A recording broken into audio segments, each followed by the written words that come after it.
अखाड़ा में आपका एक बार फिर स्वागत है। गाजा के जबैलिया में इजरायल के ताबड़तोड़ हमले में 9 लोगों की मौत हुई है। ये ताजा खबर आ रही है। फिलिस्तीन के मीडिया के मुताबिक इजरायल ने जबैलिया के एक रेफ्यूजी कैंप पर हमला किया है, जिसमें 9 लोगों की मौत की खबर है।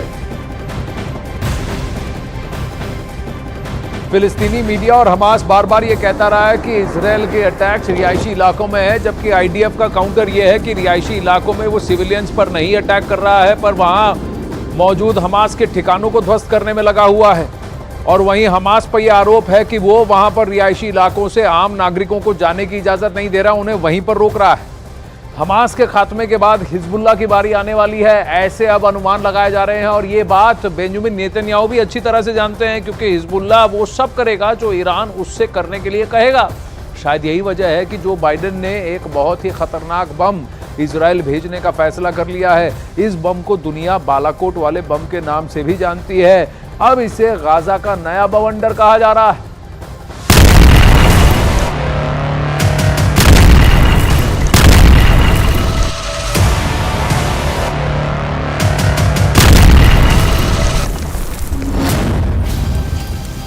हमास का सफाया करने के लिए इजरायल अब वही बम इस्तेमाल करेगा जो भारत ने पाकिस्तान के खिलाफ बालाकोट में किया था।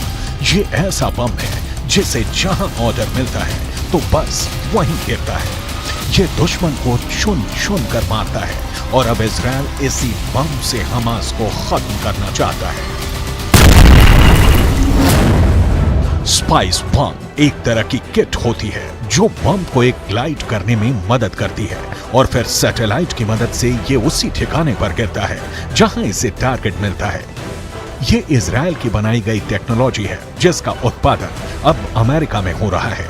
यही वजह है कि अमेरिका ने अब 2,500 करोड़ रुपए का हथियार पैकेज इजरायल को डिलीवर करने का फैसला किया है। स्पाइस टेक्नोलॉजी से बम को रफ्तार मिलती है, बम को रेंज मिलती है, बम की तबाही सटीक जगह पर होती है। इस बम को 60 से 70 किलोमीटर दूर से लॉन्च किया जाता है। यह बम इजरायल की हथियार तकनीक की पहचान माना जाता है और अमेरिका में उत्पादन करने के बाद यह हथियार वापस इजरायल को मिलने जा रहा है। स्पाइस तकनीक के 4 वेरिएंट हैं। पहला स्पाइस 1000, दूसरा स्पाइस 2000, यही बम भारत ने इजरायल से खरीदा था।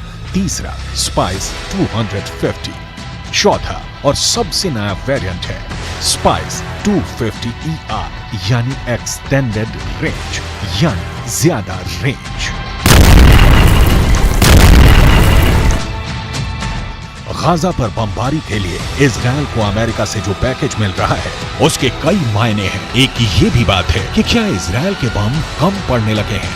क्या 25,000 टन से गाजा को समतल करने के बाद इजरायल के बम का गोदाम खाली हो चुका है? इस वक्त गाजा पर बमबारी जारी रखने के लिए अमेरिका इजरायल की लाइफलाइन बनकर आया है। उसके 2 समुद्री बेड़े इजरायल के आसपास ही तैनात हैं ताकि युद्ध का दायरा अगर बढ़ता है तो इजरायल को कवर फायर दिया जा सके। ये दोनों समुद्री बेड़े परमाणु बम से लैस हैं, इसलिए डर ये भी सता रहा है कि अगर हमास का खात्मा नहीं हुआ और इजरायल के दुश्मनों ने उस पर चौतरफा हमला किया तो क्या परमाणु बम एक्टिव हो सकता है? इजरायल के दोस्त अमेरिका ने समंदर में अपनी घातक परमाणु पनडुब्बी ओहायो भी तैनात कर दी है, जिसके टारगेट पर साफ तौर पर ईरान है। मतलब हमास और ईरान के खिलाफ अमेरिका ने अपना परमाणु प्लान एक्टिवेट कर दिया है। परमाणु हमले की आशंका इसलिए भी जताई गई क्योंकि इजरायल के एक मंत्री गाजा पर एटम बम गिराने की हुंकार भर चुके हैं।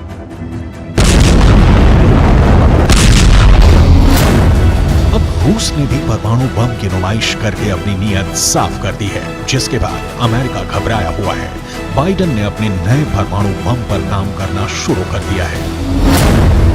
अमेरिका ने नया परमाणु बम बनाने का ऐलान किया है। अमेरिका का ये नया न्यूक्लियर ग्रेविटी बम होगा। अमेरिका के नए परमाणु बम का नाम B6113 होगा। नागासाकी पर गिराए बम से 14 गुना बड़ा होगा ये बम। अमेरिकी रक्षा विभाग ने ऐलान किया है कि वो B61 परमाणु ग्रेविटी बम के मॉडर्न वर्जन B6113 पर काम शुरू करने जा रहा है। अमेरिका का ये नया परमाणु बम कितने